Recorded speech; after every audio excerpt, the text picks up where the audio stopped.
What if Padme survived and became the rebellion's true leader? Today we explore a timeline where the mother of the Skywalker twins doesn't fade into tragedy. She goes underground, builds a covert war, and turns Vader's greatest weakness into the spark that ignites the rebellion.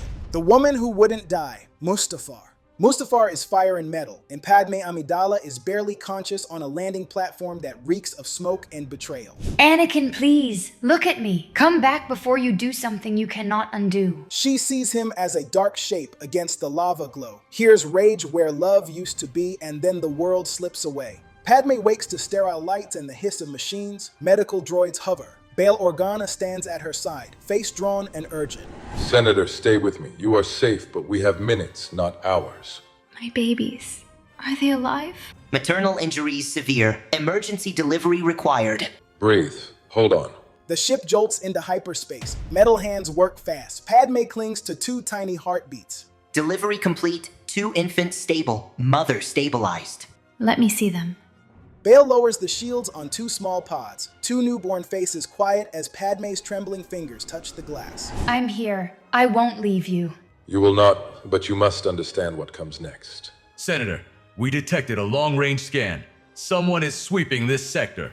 Bail's expression hardens. He deletes routes, falsifies manifests, and cuts every thread that could lead back to her. From this moment forward, Padme Amidala is dead to the galaxy. If I disappear, Palpatine wins. If you stay visible, he kills your children to silence you.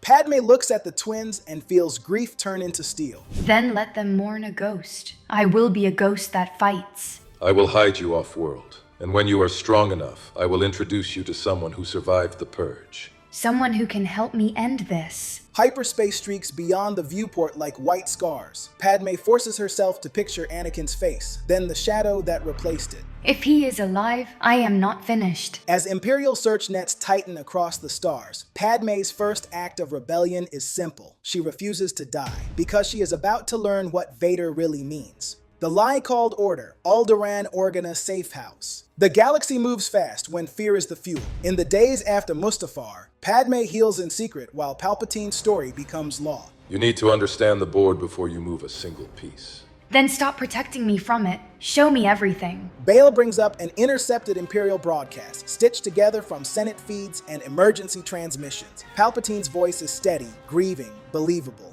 The Jedi have attempted to overthrow the Republic. In their treason, they sought my life and the lives of innocent citizens. The Empire will ensure this never happens again. They are calling it a coup. They are calling it whatever keeps systems quiet. The Jedi saved the Republic 1,000 times. Palpatine is rewriting history in real time. Padme's hands tremble, not from weakness, but from fury she has never allowed herself to fully hold. A secure channel pings, Bail's agent, voice distorted, rushed. Senator Organa, the purge is total. They are sweeping hospitals, ports, even refugee lanes. Anyone tied to the old Senate is a target. Keep your head down. Send only what you can verify. We verified something else. A new Imperial enforcer.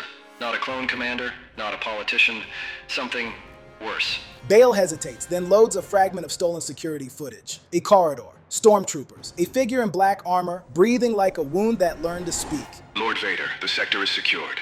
Vader?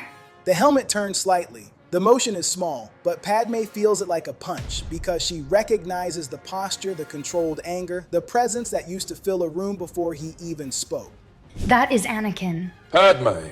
Do not soften it for me. I saw him on Mustafar. I heard what he said. If he is alive, then Palpatine didn't just kill the Jedi. He kept Anakin as a weapon. Outside the safe house, a distant thrum rises. Imperial patrol craft sweeping the orbital lanes. Bail kills the lights. The room falls into shadow. Patrol vector is drifting closer. If they tighten the grid, they will find this moon.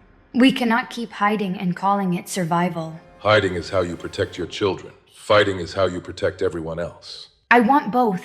I will not choose between being their mother and being useful. She steps closer to the cradle pods, eyes hard, voice steady. I will fight back, but I cannot do it alone. Not against an empire, and not against Anakin wearing a mask. Then I will give you an ally who understands masks. A survivor. A Jedi who refused to die when Order 66 came.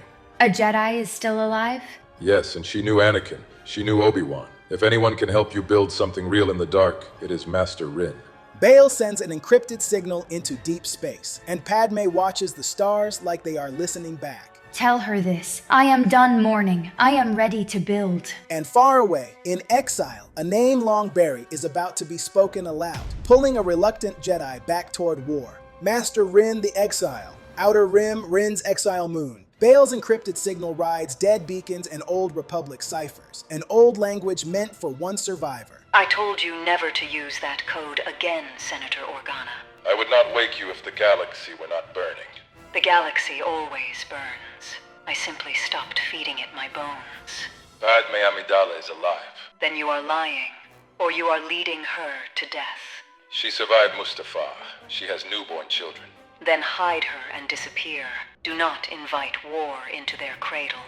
War is already there. Palpatine has an enforcer now. Bale transmits one file. Stormtroopers, a corridor, a black armored figure, breathing like pain-made metal.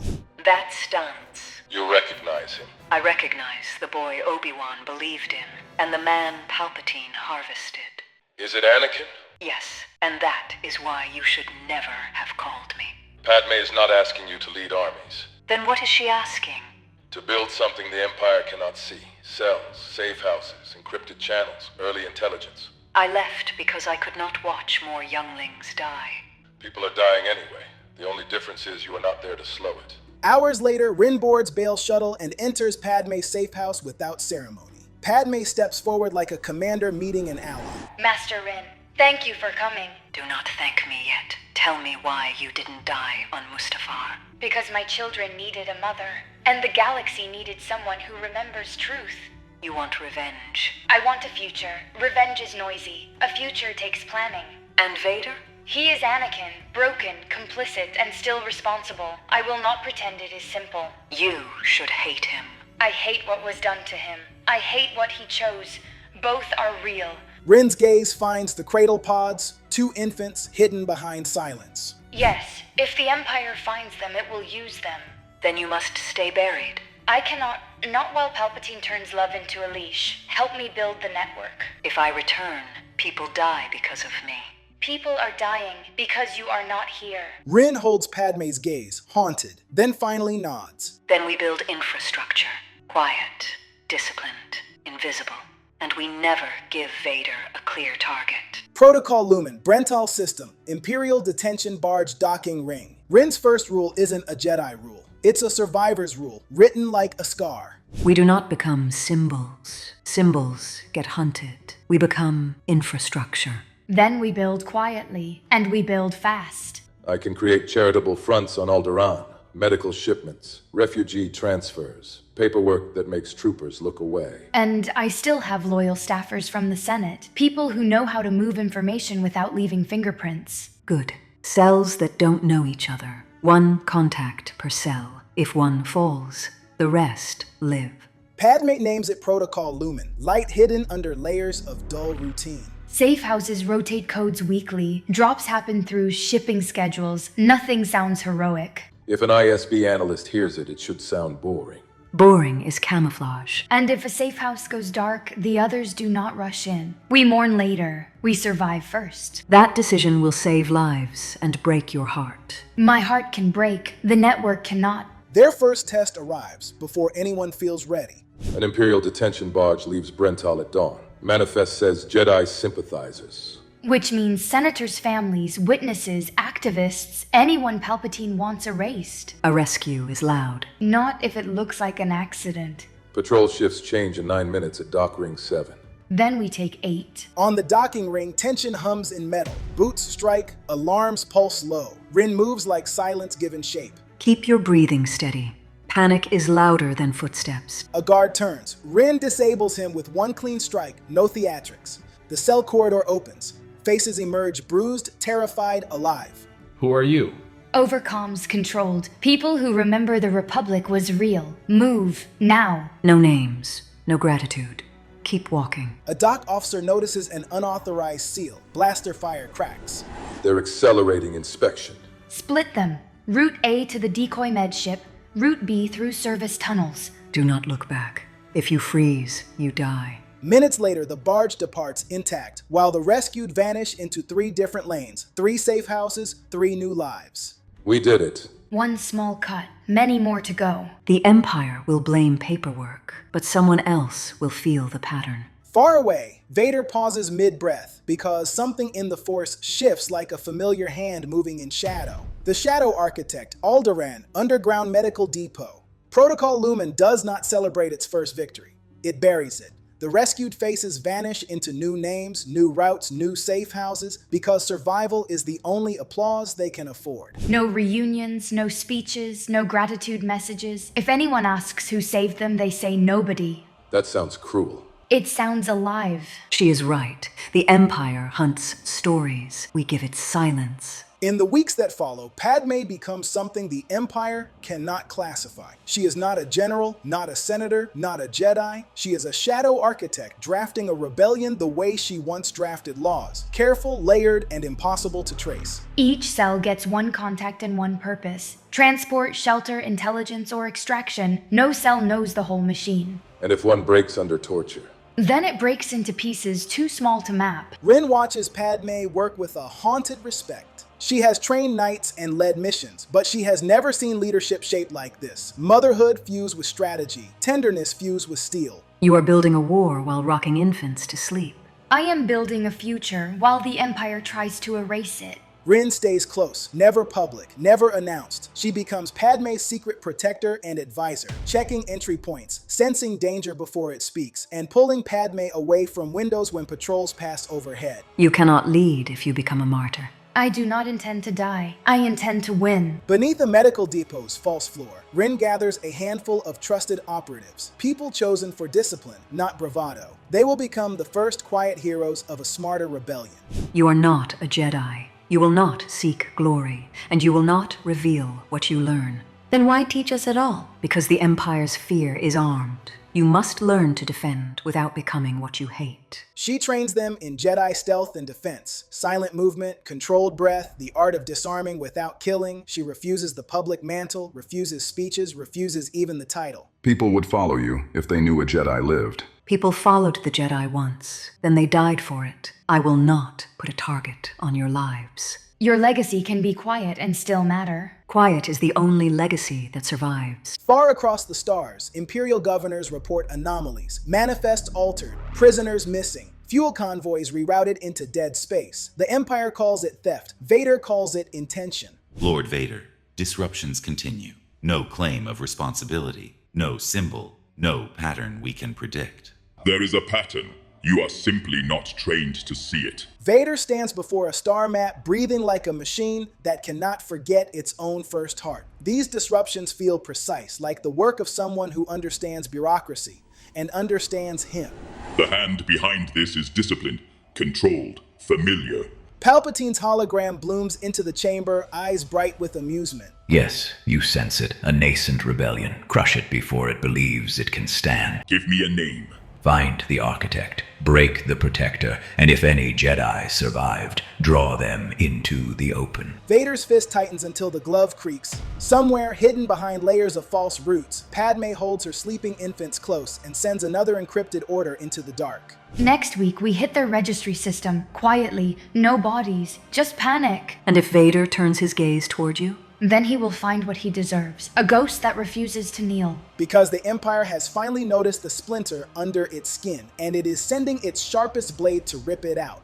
Before we hit that turning point, if you're enjoying this story, let me know what if you want to see next. Drop your ideas in the comments, hit like, share this with a friend, and subscribe for more epic Star Wars stories. Your support helps this channel grow and brings more wild what-ifs to life. The major win, Rishi Moon, Imperial Relay Station. Protocol Lumen's first rescues proved they could vanish. Now Padme wants proof they can wound the Empire without revealing a face. The ISB is deploying a new interception grid. Once it activates, encrypted chatter becomes a map. Then we destroy the map before it exists. Sabotage is quieter than a rescue, but it invites a smarter hunter. Good. Let the hunter chase smoke. The target is a relay station above a dead moon, Project Sable, an Imperial listening array meant to stitch sectors into one net. We go in as technicians. We leave as a power failure. And if they scan us? Then you breathe, you smile, and you keep walking. Fear is what gets searched. Padme built this operation like legislation. Permits, clearances, and a forged command stamp that makes stormtroopers look away. Dorn, you touch the console only once? No second chances. Kessa, you speak only if spoken to. 7 minutes? 7 before their system flags the clearance. Then we take 6. Inside the station, white corridors hum with Imperial confidence. A tech officer blocks their path. Clearance. Calibration team. The array's power draw is spiking. We were ordered to prevent a cascade failure. The lie works because the Empire is trained to obey paperwork. In the core chamber, Dorn kneels at the main interface. Padme watches the seconds like they are blaster bolts. 2 minutes. Make it look like incompetence, not war. Boots approach early. Kessa tenses. They're coming! Hold. If we shoot, we become a story. Dorn executes the final command. The array activates, then folds into a recursive loop that devours its own signal. Alarms erupt. Troopers sprint past the team toward the fault. Lock down the station. Find the cause. The cause is already gone. Sable just collapsed across 3 sectors. Perfect. Let them blame their own arrogance. Far away, Vader reads the report and feels that familiar precision like a knife turning. This is not a chance. This is someone who understands power. Bait on the line, Ord Mantell, Night Cargo Port. Project Sable's failure spreads through the Empire like humiliation, and humiliation always demands a throat to squeeze. You feel it, Lord Vader. This is not sabotage. This is intent. Someone is guiding them. Someone disciplined. Then we will reward their discipline with a trap. Palpatine doesn't rage, he calculates. He orders the ISB to leak a controlled whisper through the underworld, an amnesty transfer of detained senators' families, move through a corridor smugglers can't ignore. The bait must be irresistible. They will come to save innocence. And if a Jedi still breathes, they will reveal themselves. Vader leads the hunt personally, not because he is commanded, but because the Force keeps tugging at an old wound. Set the ambush quietly. What are your orders if we identify the target? Do not kill her. The officer hesitates, confused by mercy in a monster's voice. If she is who I think she is, I will decide her fate. In the safe house, Padme receives the leaked intel and feels the trap even before Rin speaks. This corridor is too clean, too convenient. It is a bait. And if we ignore it, families disappear, and the network loses trust. Palpatine is using compassion as a leash. Then we cut the leash and still save them. Padme makes the call that defines her leadership. She chooses action without ego. We go, but we go like ghosts. No signatures, no heroics. The twins do not move. No one even whispers their existence. The extraction point is a moonlit cargo port. Frost on metal. Engines idling. A line of prisoners herded under blaster sights. Real fear, real stakes. Kessa, take the left escort. Dorn, jam the port cams on my mark. The moment they move, the port lights flare. Door slams shut. A net drops, literal and tactical. Target's confirmed. Lock it down. Smoke erupts. Blaster fire cracks. Rebels scatter into pre-planned lanes, but Vader steps through the haze like gravity-given armor. Enough. His voice freezes bodies. Padme feels her lungs forget how to work. She knows that presence. She hates that she knows it. Anakin. Vader's helmet turns toward her, slow, stunned, as if the mask itself heard a name it buried. Padme. In that single word, Palpatine's trap succeeds. And to keep Padme and the twins' secret from collapsing, Rin does the one thing she swore she wouldn't, igniting a saber in the dark. Step away from her. Blue light snaps alive, clean, unmistakable, and every Imperial on the dock suddenly knows a Jedi has returned. The duel and the choice. The moment Rin's blade ignites, the dock becomes a verdict. Stormtroopers raise rifles. Rebels freeze, realizing what that blue light costs. At last, a living Jedi and a living prize. Stand down. But Lord Vader... I said stand down. You feel it, don't you? The lie around your throat. You should have stayed buried. Anakin, please, look at what he made you. Do not speak that name. She can speak it. You are the one who buried it. You came to die for her. I came to buy time for the people you were trained to protect. Sabers collide with a crack of light. Rin fights clean, defense first, wasting nothing. Vader is a storm in armor, each strike heavy enough to rattle cargo steel. Remember the temple halls. Remember being taught to breathe. Palpatine didn't save you. He harvested you. Silence! Vader shoves Rin back with the Force. She skids across ice-slick plating, catches herself, and rises without drama. Rin, fall back! Not yet. In comms, urgent. ISB ships inbound. We have minutes. Then we leave no map behind. Padme looks at her comm unit. Inside it, the roots, codes, and names that keep Protocol Lumen alive. If it's captured, the whole network dies screaming. Padme, go! If I leave you, you die. If you stay, everyone dies, including the children you are hiding. Vader presses in, red blade arcing for the finish. For one heartbeat, his helmet turns toward Padme, and his voice fractures under the machine. Come with me. I can't. Not while you serve him. That answer is your last mercy. Padme makes the choice that tears her in half. Lumen, scorch everything. Padme, those codes. Better ash than chains. The device melts into slag. Safe houses go dark. Cells lose their spine, but they also lose the trail the Empire could follow. Tears blur Padme's vision as she turns away from Rin. Forgive me. Live, lead. That is the only apology I need. Blast of fire erupts as troopers regain nerve. Padme drags prisoners into smoke-filled lanes while Rin meets Vader head-on, outmatched, unbowed, buying second with her life. And as Padme disappears into the port's underbelly, she realizes the war is no longer secret. It is personal. The escape cost. Smoke swallows the dock as Padme runs, not away from the fight, but toward the only objective that matters now, getting the innocents out, keeping the twins' secret buried, and saving what remains of Protocol Lumen after she burned its spine. Padme, ISB ships are seconds out. If they lock this port, we lose everyone. Then we do not let them see what we are losing. Go.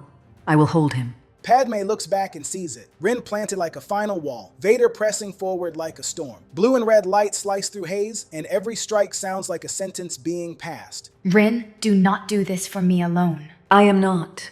I am doing it for the children you refuse to surrender. Padme's throat tightens. She turns before grief can slow her hands. She finds Kessa and Dorn dragging shackled prisoners through a service tunnel. Cut the restraints. Split them into 2 groups. Bale, I need a ship with no registry trace. You will have it, but you cannot bring the whole port with you. I am trying to bring the future. A blast door groans shut behind them. Troopers pound on the other side. Padme pulls a thermal cutter, sparks flying as she opens an emergency hatch into maintenance rails. Where does that go?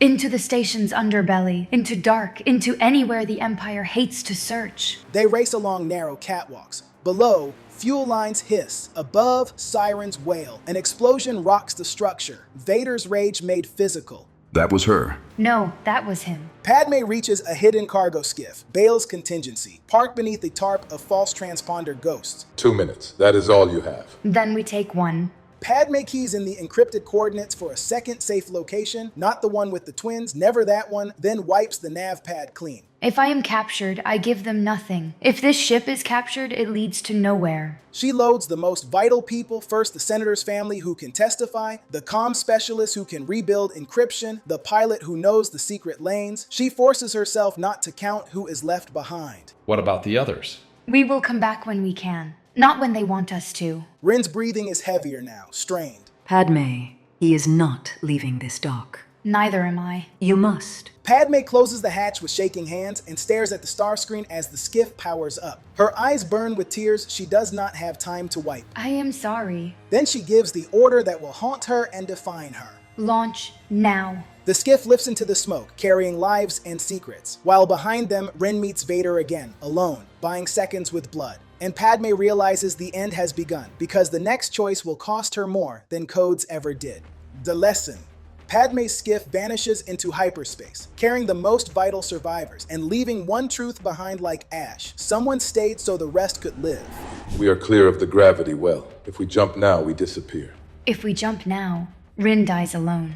If we don't jump, everyone on this ship dies with her. Then jump and mark every face we saved. We will carry her forward. Hyperspace swallows the stars. Padme grips the console until her hands shake, then forces her voice steady. Rin, please, hold. Back on the dock, Rin's cloak is torn, her breath ragged, but her stance is unbroken. Vader advances, red blade painting smoke like a warning. You revealed yourself for her. I revealed myself for the children she is hiding. Vader's helmet tilts and almost flinch at the word children. You speak as if I care. You do. That is why you hate hearing it. Obi-Wan tried to save you with love. I tried with discipline. You all failed. No, you failed yourself, and Palpatine rewarded you for it. Sabers crash. Rin fights with economy, forcing Vader to spend strength for inches. Vader answers with power that bends railings and crushes crates. If you were empty, you would have killed her on sight. She is irrelevant. Then why did you order your men not to kill her? A silence, thin as a crack, cuts between breaths. Rin steps closer, choosing risk over safety. Anakin, you are still in there. Don't. Your children live because she is stronger than the nightmare you became. Let that mean something. Vader's hand lifts, not to strike, almost to reach. Finish it, Lord Vader. Do not indulge weakness. The spell shatters. Vader attacks with vicious certainty. Rin blocks, stumbles, then plants her feet one final time.